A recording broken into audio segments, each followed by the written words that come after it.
औज़ु बिल्लाहि मिनश शैतानिर रजीम। बिस्मिल्लाहिर रहमानिर रहीम। वला तुअतुस सुफ़हाअ अम्वालकुमुल्लती जअलल्लाहु लकुम क़ियामन वर्ज़ुक़ूहुम फ़ीहा वक्सूहुम वक़ूलू लहुम क़ौलन मअरूफ़ा। सदक़ल्लाहुल अज़ीम।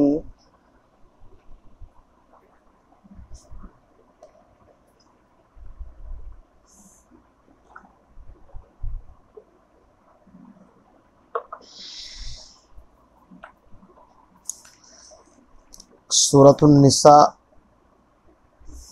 आयत नंबर 5। इससे पहले 4 आयत आप हज़रात के सामने उनकी तफसीर, उनका तर्जुमा पेश किया जा चुका।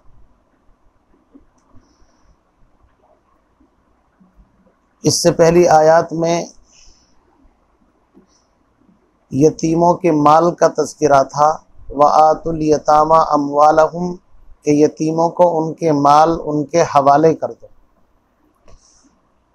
और ख़बीस और गंदे माल को पाकीज़ा माल से तब्दील मत करो, इसलिए कि ये बहुत बड़ा गुनाह है।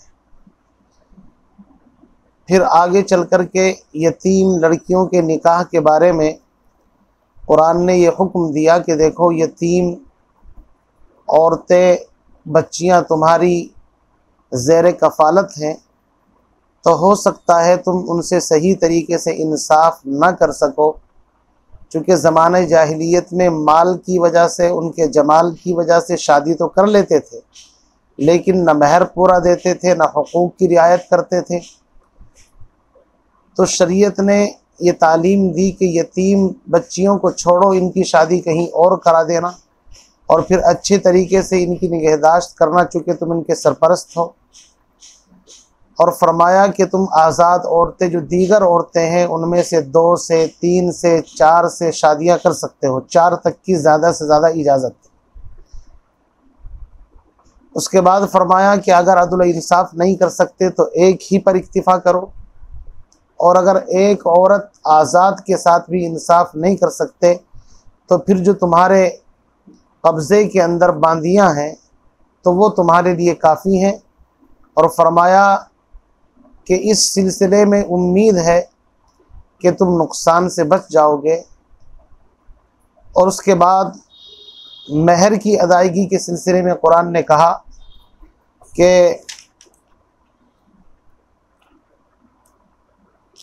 औरतों के महर व आतुन निसा सदक़ातिहिन्न निहला, औरतों को उनके महर खुश दिली के साथ दो। तंग दिली के साथ महर देना या महर में टाल मटोल करना, जैसे कि आज भी हमारे माशरे के अंदर राइज है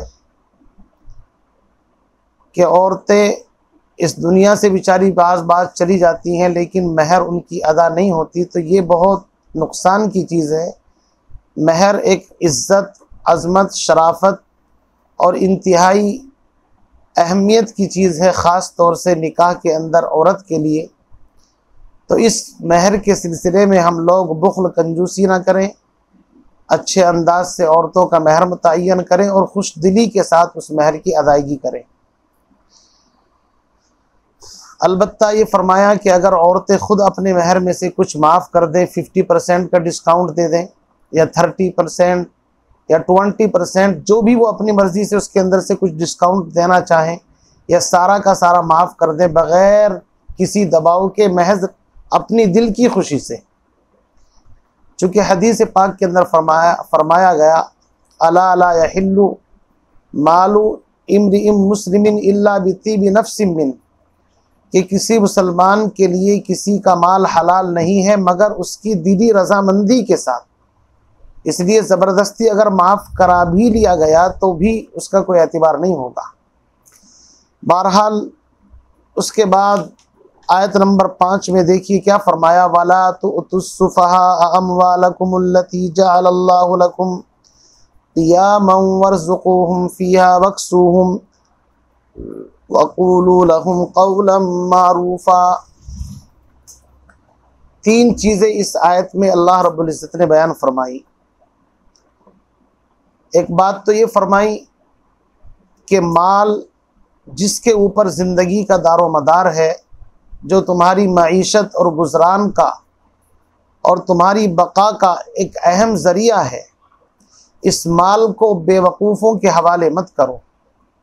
वो बेवकूफ़ चाहे मसलन यतीमी की ज़िंदगी के अंदर अभी अकल नहीं, शऊर नहीं, चूँकि माँ सबक से यतीमों का ज़िक्र चल रहा है तो बाद हज़रात ने इसको यतीमों के साथ ख़ास किया है।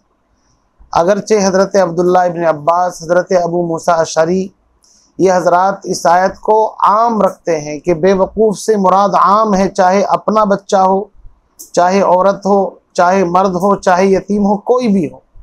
और बाज़ ने इस उमूम के अंदर इतनी उमूमियत पैदा की, वो कहते हैं कि मुतलक़न किसी भी बेवकूफ़ को माल का मालिक नहीं बनाना चाहिए, क्योंकि इससे मईशत और तमद्दुन और ज़िंदगी के जो मुख्तलिफ़ हालात से इंसान की ज़िंदगी गुज़रती है, इसके ऊपर बड़ा इसका फ़र्क पड़ता है।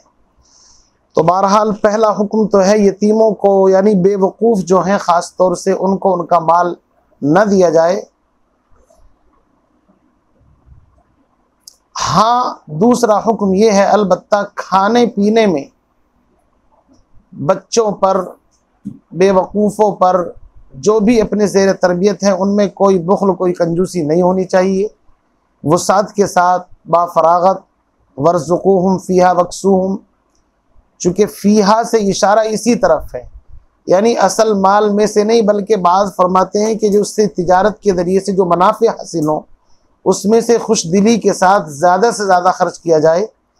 और तीसरा फरमाया वक़ूलू लहुम क़ौलन मारूफ़ा, और उनसे अच्छी और बेहतर बात कही जाए दस्तूर के मुताबिक। तो आज के सबक का खुलासा तीन बातें हैं।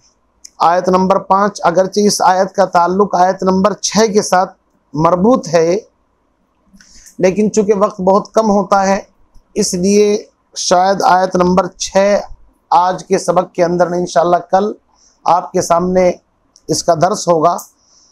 तो आयत नंबर 5 में तीन बातें इरशाद फरमाई गई। सबसे पहली चीज़ कि बेवकूफ़ों को उनके माल, वला तु'तुस्सुफ़हा अमवालकुम, तुम अपने माल बेवकूफ़ों को मत दो। वो माल अल्लती जअलल्लाहु लकुम क़ियामा, अल्लाह ने जिस माल को तुम्हारी मईशत, तुम्हारे क़याम और बका का ज़रिया बनाया है। सबसे पहले तो माल के बारे में समझिए, चूँकि माल के बारे में इफ़रात और तफरीत लोगों के अंदर पाई जाती है। बाद हज़रात जो बिल्कुल खालिस दुनियादार हैं, जिनको हलाल हराम की कोई परवाह नहीं, और उनके अंदर माल की बेजा हिर्स है, हविस है, और रात दिन वो 99 के चक्कर में रहते हैं, तो उनके यहाँ तो माल, सब कुछ माल ही है कि बस माल आए, चाहे कुछ भी करना पड़े। और बाज़ हज़रात वो हैं जो अपने आप को ज़ाहिद, सूफ़ी और दुनिया से अलग थलग समझते हैं। उनका ख़याल ये है कि माल अच्छी चीज़ नहीं, उनकी ज़बान पर यह है अद्दुनिया जीफ़ा व तालिबुहा किलाब, कि दुनिया तो एक मुर्दार है और इसके तलब करने वाले कुत्ते हैं। तो आज के सबक के अंदर 5-7 मिनट में अगर ये बात हमने समझ ली कि माल असल है क्या चीज़, माल की डेफिनेशन शरीयत के अंदर क्या है, तो मैं समझता हूँ एक बहुत बड़ी उलझन आप हज़रात के जहन के अंदर से निकल जाएगी। चूँकि कुरान पाक के अंदर जब हम एक तरफ नज़र डालते हैं तो माल के बारे में कहीं आया कुल मताउद दुनिया कलील वमा हाज़िहिल हयातुद दुनिया इल्ला लहवुन व लइब व इन्नद दारल आखिरत लहियल हयवान, मुस्तकिल इस तरह के अल्फाज हैं कि जिससे दुनिया की मजम्मत और उसकी बुराई बिल्कुल सामने खुली आंखों से नज़र आती है। तो एक तरफ अहादीस को जब देखते हैं तो अहादीस भी इस तरीके से मिलती हैं कि दुनिया मुर्दार है और इसके तलब करने वाले ये हैं। कहीं फरमाया इन्ना अव्वल फितनत बनी इसराइल कानत फिन निसा फत्तकुद दुनिया वत्तकुन निसा, औरतों से और माल की मोहब्बत से बचो, इसलिए कि बनी इसराइल में पहला फितना और बिगाड़ इसी वजह से पैदा हुआ।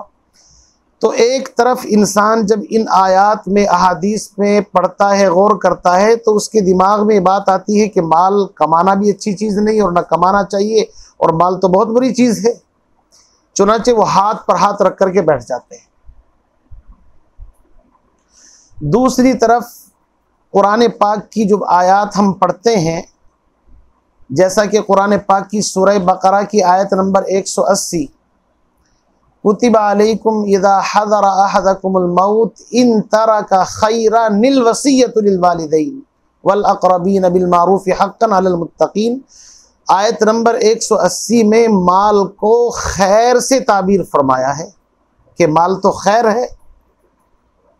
इसी तरीके से सूरह सौद के अंदर फरमाया इन्नी अहबब्तु हुब्बल खैर, माल के बारे में खैर का लफ्ज़ आया है। सूरह आदियात के अंदर भी फरमाया व इन्नहु लिहुब्बिल खैरी लशदीद, खैर यानी माल की मोहब्बत में इंसान बड़ा लालची है, बड़ा सख्त है। इसी तरह कुरान पाक के अंदर सूरह नूर के अंदर फरमाया इन अलिमतुम फीहिम खैरा। तो बहरहाल इस तरह के अल्फाज कुरान के अंदर मिलते हैं कि माल को खैर कहा गया है। यसअलूनका माज़ा युनफ़िक़ून कुल मा अनफ़क़्तुम मिन खैरिन, यहाँ पर भी माल को खैर कहा गया। इसी तरह कुरान पाक के अंदर माल के बारे में फरमाया गया कुल मन हर्रम ज़ीनतल्लाहि अल्लती अख़रज लिइबादिही वत्तय्यिबाति मिनर रिज़्क़। कहीं माल को कुरान में फ़ज़ल फरमाया, जैसे या अय्युहल्लज़ीना आमनू इज़ा नूदिया लिस्सलाति मिन यौमिल जुमुआ फ़स्अऊ इला ज़िक्रिल्लाह व ज़रुल बै। और कुरान पाक के अंदर अहादीस के अंदर माल के कमाने की, जैसे कि सूरह जुमा के अंदर फरमाया कि जब नमाज से फारिग हो जाओ तो ज़मीन में फैल जाओ, कमाओ माल। हदीस के अंदर फरमाया कि हलाल कमाना इंसान पर फ़र्ज़ है, बल्कि माल की हिफाजत करना भी फ़र्ज़ है, कमाना ही नहीं। हदीस के अंदर फरमाया मन क़ुतिल दून मालिही फ़हुव शहीद, जो अपने माल की हिफाजत करते हुए शहीद हो जाए, कत्ल हो जाए, तो उसको शहादत का दर्जा मिलता है। इसी तरह हदीस के अंदर फरमाया कि जो शख्स ला बअस बिल गिना लिमन इत्तक़ल्लाह अज़्ज़ वजल, जो अल्लाह से डरे, माल उसके लिए कोई नुकसान नहीं है। तो दो तरह की आयतें अहादीस और कुरान के अंदर हमें नज़र आती हैं, दो तरह की बातें। एक तरफ बिल्कुल एकदम तवक्कुल, ज़ुहद और माल की मोहब्बत और हकीर, ये वो चीज़ें नज़र आती हैं, और दूसरी तरफ माल कमाने की मुस्तकिल फ़जीलत, माल की हिफाजत की फ़जीलत, जैसे कि मैंने कुरान पाक की मुख्तलिफ़ आयात आपके सामने रखी। और मुस्तकिल फ़िक़ा के अबवाब के अंदर किताबुल बुयू, किताबुल इजारा, मुस्तकिल तिजारत के बारे में फरमाया अत्ताजिरुस सदूकुल अमीन मान नबिय्यीन व सिद्दीकीन। और यहाँ तक आप देखेंगे कि पैगम्बर अलैहिस्सलातु वस्सलाम के सहाबा में बड़े बड़े मालदार हुए, हज़रत अब्दुर्रहमान इब्न औफ, हज़रत उस्मान गनी रज़ी अल्लाह ताला अन्हु। तो इस बात को हम समझे कि असल मसला क्या है।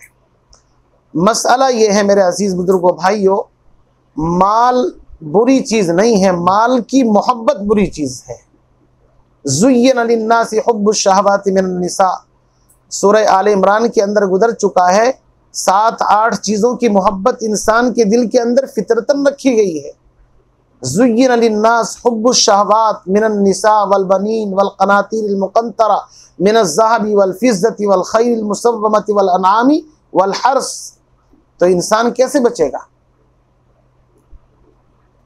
तो असल चीज़ ये है कि माल इंसान के दिल के अंदर असर न करे, बल्कि माल सिर्फ इंसान की मईशत और ज़िंदगी गुजारने का एक सामान है। जैसा कि माल के बारे में मौलाना रूम ने फरमाया है, चीस्त दुनिया अज खुदा गाफिल बुदन ने कमाशो नकराओ मीज़ान ज़न, कि सोना चांदी इन चीज़ों का नाम दुनिया नहीं है, बल्कि दुनिया तो असल ये है कि जो चीज़ खुदा से गाफिल कर दे वो चीज़ दुनिया है। और जिसके बारे में मौलाना रूम फरमाते हैं, आब अंदर ज़ेर कश्ती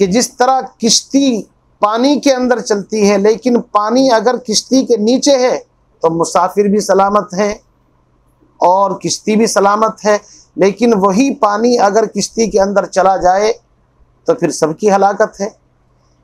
तो बस अजीज़ बुजुर्गों दोस्तों, यही समझिए कि इस सिलसिले में जो लोग इफ़रात व तफरीत के अंदर मुब्तला हैं, एक बुजुर्ग तो फरमाया करते थे हंस करके कि जो लोग कहते हैं दुनिया को मारो लात, तो फरमाया कि एक हफ्ते तक 3 दिन तक के लिए ज़रा खाना पीना उनसे हटा लीजिए, दूर कर दीजिए, तो लात ही नहीं उठेगी मारने के लिए। समझे कि नहीं? तो पता ही चला कि माल और दौलत कमाना कोई बुरी चीज़ नहीं है, बल्कि हदीस पाक के अंदर आता है क़यामत के दिन 5 सवाल इंसान से होंगे। सबसे पहला अन उम्रिही फीमा अफना व अन शबाबिही फीमा अबला व अम मालिही, माल के बारे में 2 सवाल होंगे। मिन ऐन इक्तसबा, माल किन ज़राए से कमाया, व फीमा अनफ़क़ा, और किन ज़रायों के अंदर खर्च किया। तो इंसान न कमाने में आज़ाद है न खर्च करने में आज़ाद है। तो पता है चला कि माल मुतलकन बुरी चीज़ नहीं, बल्कि हज़रत हकीमुल उम्मत थानवी रहमतुल्लाह अलैह ने तो यहाँ तक फरमाया कि आज के दौर के अंदर अगर इंसान के पास माल है तो उसका ईमान भी महफूज है, उसका अकीदा भी महफूज है, और अगर खुदा न खास्ता उसके पास माल नहीं है तो तरह तरह के वसवसे उसको घेर लेंगे। इसलिए इंसान को अपने पास कुछ नकद पैसा हर वक्त रखना चाहिए, ताकि इंसान का जहन किसी उलझन परेशानी में कहीं और न भटके। मेरे अजीज बुजुर्गों भाइयों, ये बहुत अहम बात है। इसीलिए किसी ने कहा है कादल फ़क्र अन यकून कुफ्रा, मोहताजगी इंसान को कुफ्र तक पहुंचा देती है। इसलिए कमाना, मेहनत करना कोई बुरी चीज़ नहीं है। हदीस पाक के अंदर फरमाया अत्ताजिरुस सदूकुल अमीन माअन नबिय्यीन व सिद्दीकीन, सच्चा ताजिर क़यामत के दिन नबियों और सिद्दीकीन के साथ होगा। कितना ऊंचा अमल है। और अल यदुल उलिया खैरुम मिनल यदिस सुफला, ऊपर वाला हाथ नीचे वाले हाथ से अफजल है, यानी देने वाला हाथ। तो जब बंदा कमाएगा नहीं तो माल कहाँ से वो दे देगा। और फरमाया कि तुम अपनी औलाद को मालदारी की हालत में दुनिया में छोड़ करके जाओ, ये उसके मुकाबले में बहुत बेहतर है कि तुम अपनी औलाद को गरीब, तंगदस्त, फ़कीर करके जाओ। जैसे कि एक आदमी के पास माल है और चलते वक्त सारे माल की वसीयत कर दी, इसीलिए शरीयत ने कहा कि 1/3, सिर्फ तिहाई माल के अंदर वसीयत होगी। ऐसा नहीं कि ज़िंदगी में तो मज़े उड़ाते रहे, अब सोचा कि आखिरत के लिए सारा ट्रांसफ़र कर दूं और औलाद को महरूम कर दूं। तो शरीयत ने कहा भाईजान, सिर्फ तिहाई हिस्से के अंदर वसीयत जारी होगी, बाकी औलाद का हक है, इसको मिलेगा। इसीलिए तो आगे चल कर के मीरास के अहकाम आने वाले हैं। तो इसलिए ज़कात, सदक़ात, हज, उम्रा और मदद करना, मंज़ल लज़ी युक़रिज़ुल्लाह क़र्ज़न हसना, ये तमाम की तमाम इबादतों का ताल्लुक़ माल ही से है। तो अगर माल नहीं होगा तो ये इबादतें कहाँ से वजूद के अंदर आएंगी। तो इसलिए मैंने खुलासा आप हज़रात के सामने कर दिया कि माल को तो कुरान में खैर कहा गया है, फजल से ताबीर किया गया है। सच्चे ताजिर को नबियों के साथ अल्लाह के नबी ने फरमाया इसका हश्र होगा। तो इसलिए माल कमाना तो बहुत अच्छी चीज़ है, लेकिन माल जायज़ तरीके से कमाना है और जायज़ कामों के अंदर खर्च करना है। इसीलिए माल की अगर बेजा मोहब्बत दिल के अंदर है, जिसको बुख्ल कहते हैं, उसके बारे में कुरान हदीस में मजम्मत आई है कि बखील जहन्नम के अंदर जन्नत की खुशबू नहीं सूंघ सकता। तो माल बड़ी ऊंची चीज़ है। वमन यबखल फइन्नमा यबखलु अन नफ्सी वल्लाहुल गनिय्यु व अंतुमुल फुक़रा। एक वाक़या जहन के अंदर आया, एक बुजुर्ग गुजरे हैं उबैदुल्लाह अहरार, बड़े अल्लाह वाले थे, नेक आदमी थे, लेकिन अल्लाह ने माल और दौलत भी अता किया था, खुशहाली की ज़िंदगी थी। तो उन्हीं के हम असर, उनके ज़माने के अंदर अब्दुर्रहमान जामी, ये फ़ारसी के बड़े शायर गुजरे हैं। और शायर जो होता है बड़ा हसास होता है, आप जानते हैं, और बड़े बासलाहियत, बड़े आलिम थे। इनके जहन के अंदर बात आई कि उबैदुल्लाह अहरार के हाथ पर बैअत करे, वहाँ जाकर के इस्लाह नफ्स और तज़किया और वहाँ जाकर के बैअत हो जाए।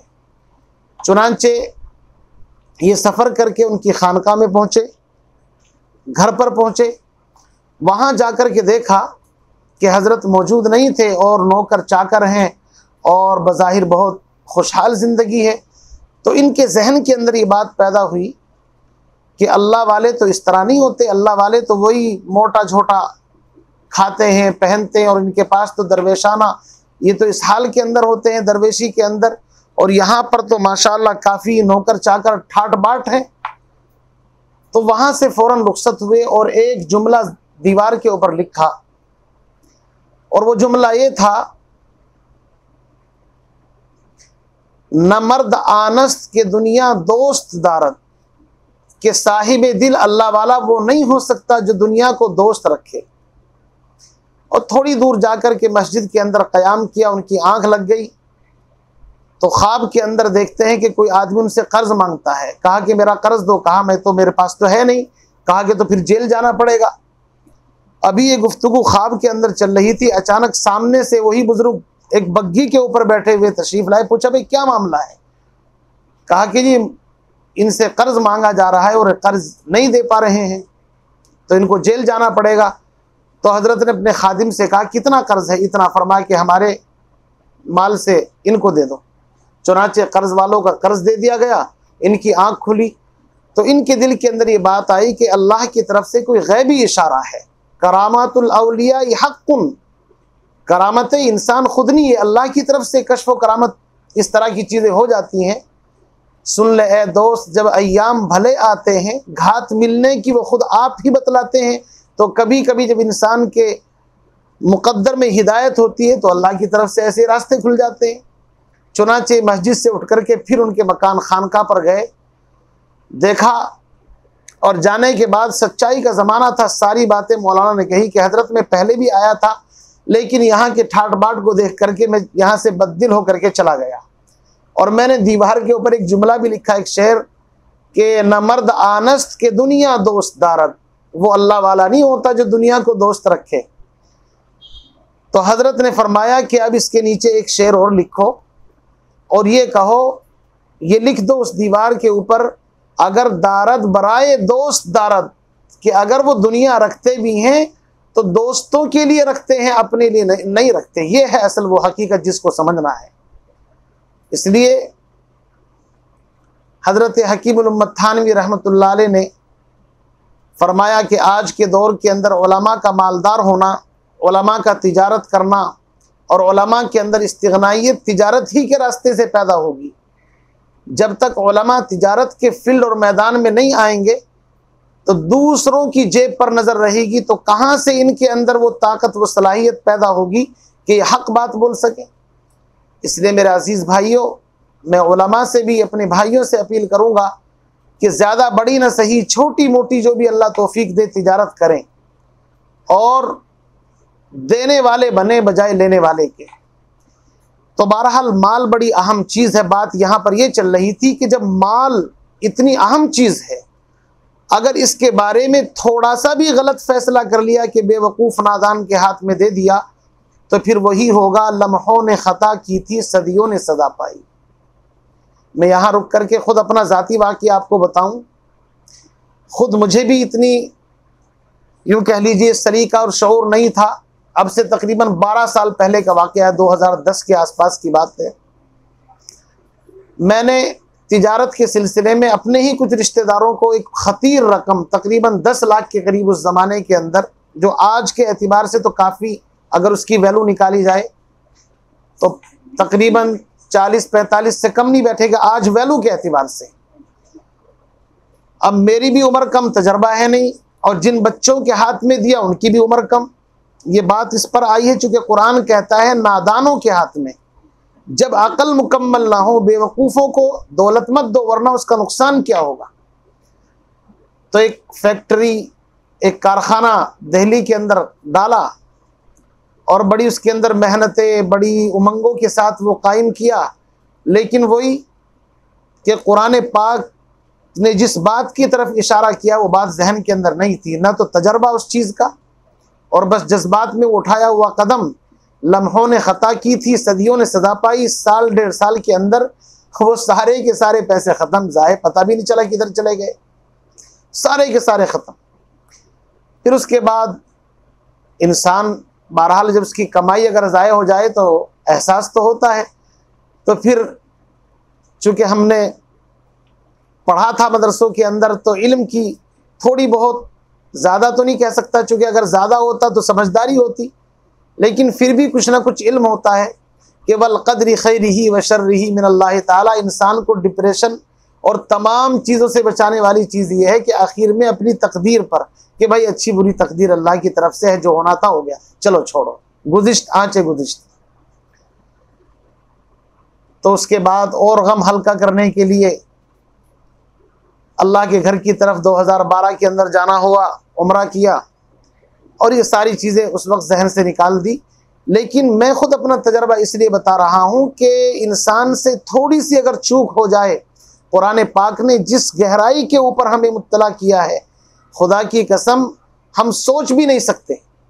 फरमाया वला तुस्सुफहा अमवालकुम, सफ़ीह, बेवकूफ़, नादान, जिनके अंदर अभी पुख्तगी पैदा नहीं हुई, जिनके अंदर शऊर नहीं है, चाहे वो बच्चे अपने हों, जैसा कि मैंने हज़रत अब्बास और हज़रत अबू मूसा अशरी के हवाले से आपको बताया, और चाहे वो यतीम हों। तो चूँकि उनकी मेहनत, माल की हिफाजत इतनी अहम चीज़ है, सूरह कहफ के अंदर इंशाअल्लाह आपके सामने आएगा कि हज़रत मूसा और खदिर जब सफ़र कर रहे हैं रास्ते के अंदर, तो एक दीवार गिरने के करीब है। अल्लाह रब्बुल इज़्ज़त कह रहे हैं कि इस दीवार को सही करो, सीधी कर दो। तो हज़रत खिदर ने दीवार सीधी कर दी। वो एक लंबा वाक़िया है कि मूसा अलैहिस्सलाम ने कहा इन्होंने पैसे भी नहीं दिए, मेहमान नवाजी नहीं की, तो कम से कम पैसे ले लेते। तो जब कुरान ने इस बात को खोला कि वो दीवार सीधी क्यों कराई गई, तो उसके अंदर है व अम्मल जिदारु फ़काना लिग़ुलामैनि यतीमैनि फ़िल मदीना व काना तहतहु कन्ज़ुल लहुमा। उस दीवार के अंदर ख़जाना था यतीम बच्चों का, और बच्चे अभी छोटे थे। अगर वो दीवार गिर जाती तो लोग उठा करके ले जाते और बच्चे महरूम रह जाते। तो अल्लाह ने दीवार को सीधा करा दिया ताकि जब बच्चे बड़े हों तब इनकी मिल्कियत में माल आए। तो माल अगर इतनी निकम्मी और बेकार चीज़ होती तो जाने देते भाई, बला टली। तो मैं आपको बताना ये चाहता हूँ, कुरान और अहादीस पर अगर आप गहरी नज़र रखेंगे तो इफ़रात व तफरीत से बच जाएंगे। माल न कमाना बुरा है, न खर्च करना बुरा है, अलबत्ता माल की मोहब्बत दिल के अंदर बिठाना ये बुरी चीज़ है। तो कुरान ने फरमाया वला तुस्सुफहा अमवालकुम, बेवकूफ़ों को उनके अपने माल मत दो। अपना, इसी से अब्दुल्लाह इब्न अब्बास फरमाते हैं, चूँकि अगर यतीमों का माल होता, बात यतीमों की होती, तो अमवालहुम होता, उनके माल। लेकिन इसके जवाबात दिए हैं मुफस्सिरीन ने, जैसे फ़क़्तुलू अनफुसकुम, ऐसे ही यहाँ पर भी अमवालकुम का मतलब ये है माल उनका है, लेकिन समझो अपने माल की तरह। तो बहरहाल बाज़ मरतबा अपने बच्चे भी अगर बड़े होने शुरू होते हैं तो माँ बाप के माल को अपना माल समझते हैं और प्रेशर बनाते हैं कि हमें कारोबार करना है, हमें माल दो। ये बाज़ मरतबा 2 बीवियाँ होती हैं, तो पहली बीवी के बच्चे बड़े हो गए, उनको माल दे दिया तिजारत के लिए, तो छोटी बीवी उसकी फरमाइश भी रहती है कि मेरे बच्चे तो ऐसे ही रह जाएंगे। हालांकि वो बच्चे भी छोटे हैं, लेकिन वो भी चाहती है कि शौहर इनको भी बराबर दे। तो कुरान की इस बात को समझने की कोशिश करें कि अगर ये छोटे बच्चों के हाथ में माल दिया जाएगा तो उसको नुकसान क्या निकलेगा, समझे कि नहीं। हालांकि इंसान जब बड़ा हो और वो खुद कफील बने तो जिम्मेदारी ये है कि बजाय माँ बाप के माल को अपना माल समझने के, बल्कि अपने कमाए हुए माल को अपने माँ बाप का माल समझे। लेकिन आज तो आप देख ही रहे हैं कि कितने तग़य्युरात आ चुके हैं इनक़िलाब ज़माना की वजह से। ऐसा ही वाक़या मिलता है नबी अलैहिस्सलातु वस्सलाम के दौर का कि अल्लाह के नबी के पास एक सहाबी अपने बच्चे को लेकर के गए। अल्लाह के नबी, इसकी वालिदा का इंतकाल हो गया था और मैंने इसकी तालीम तरबियत में भी कोई कमी नहीं की, मैंने इसको बहुत मेहनत के साथ खर्च किया और मैं इसकी माँ भी मैं ही था, बाप भी मैं ही था, चूँकि माँ का तो इंतकाल हो गया। अब ये कमाने के लायक हुआ है तो अपने माल को अलग रखता है, मुझे देता नहीं। अल्लाह के नबी ने पूरी बात सुनकर के उनका हाथ पकड़ा और ले जाकर के वालिद के हाथ में दिया और फरमाया अंत व मालुका लि अबीका, कि बेटा तू भी और तेरा माल भी तेरे बाप का माल है। तो आज हम अकल के नाखून ने जो लड़के जवानी की उम्र को पहुंचते हैं वो बाप के माल पर नजर रखते हैं कि बाप के माल से कारोबार करें, जल्दी से हमारे हैंड ओवर कर दिया जाए। उन्हें खुद सोचना चाहिए कि बाबा छोड़ो, जब बड़े मियाँ का इंतकाल होगा तो तरके के तौर पर, मीरास के तौर पर जिसका हिस्सा मिल जाएगा, उससे पहले अल्लाह ने तुम्हें सलाहियत दी है, कमाओ, मेहनत करो। तो बहरहाल कुरान ने फरमाया वला तुस्सुफहा अमवालकुम, तुम अपने माल बेवकूफ़ों को मत दो, चाहे वो बेवकूफ़ यतीम हो और चाहे कॉमन तुम्हारी अपनी औलाद हो या कोई भी हो जिसके अंदर अकल शोर नहीं है, नादानी की उम्र में माल उनके हवाले न किया जाए। क्यों? इसलिए कि माल की अल्लाह रब्बुल इज़्ज़त ने अहमियत बयान फरमाई, अल्लती जअलल्लाहु लकुम क़ियामा, अल्लाह ने इस माल को तुम्हारी बका और क़याम का ज़रिया बनाया है। तो माल भाई साहब बुरी चीज़ नहीं है, माल तो अच्छी चीज़ है, लेकिन अच्छे तरीके से कमाया हुआ और इसकी मोहब्बत दिल के अंदर ना हो, बल्कि सिर्फ ये खर्च के लिए, ताकि किसी के सामने हाथ न फैलाना पड़े। तो फरमाया अल्लती जअलल्लाहु लकुम क़ियामा। तो पहला हुक्म ये है इस आयत में कि अपना माल नादान बेवकूफ़ जिनके अंदर अकल शोर नहीं, चाहे वो औरत हो, चाहे बच्चे हों, चाहे कोई भी हो, उसको मत दो। एक नंबर 2 वर्ज़ुक़ूहुम फ़ीहा वक्सूहुम, अगर यतीमों का माल तुम्हारे पास है तो माल तो अभी उनको नहीं देना, चूँकि अकल कम है, लेकिन तुम बहाना बना करके खर्चे में भी तंगी करो, इसकी इजाज़त नहीं। कुरान कहता है वर्ज़ुक़ूहुम फ़ीहा वक्सूहुम, खिलाने पिलाने में खुशहाली के साथ उनकी जायज़ डिमांड को पूरा किया जाए, उसके अंदर कोई बुख़्ल न किया जाए। अच्छा खिलाना, अच्छा पहनाना, उनके माल में से कोई बुरा नहीं। या अगर तुम खुद माल तुम्हारा है, अपनी औलाद के ऊपर भी खिलाने पिलाने में कोई तंगी न करो, अच्छा खिलाओ। हफ्ते में कभी कभी थोड़ी बहुत अच्छी डिश हो जानी चाहिए, महीने में कभी और उससे आला हो जानी चाहिए। तो इस तरह अपनी हैसियत के मुताबिक अच्छे से खिलाओ पिलाओ, 2 चीज़ें। और तीसरी चीज़ फरमाई वक़ूलू लहुम क़ौलन मारूफ़ा, औलाद चूँकि बड़ी हो रही है, अकल है नहीं और माल का मुतालबा करे, तो तुम उनसे भली बात का मतलब ये है उन्हें समझाते रहो कि बेटा अभी तुम्हारी अकल कम है, शऊर कम है, बड़े हो जाओगे, पढ़ लोगे, लिख लोगे तो इंशाअल्लाह फिर कारोबार अच्छे से तुमको कराएंगे, तुम्हें से सेट कराएंगे और तुम्हें इस तरीके से ये करेंगे। अच्छी बातें उनसे करते रहो।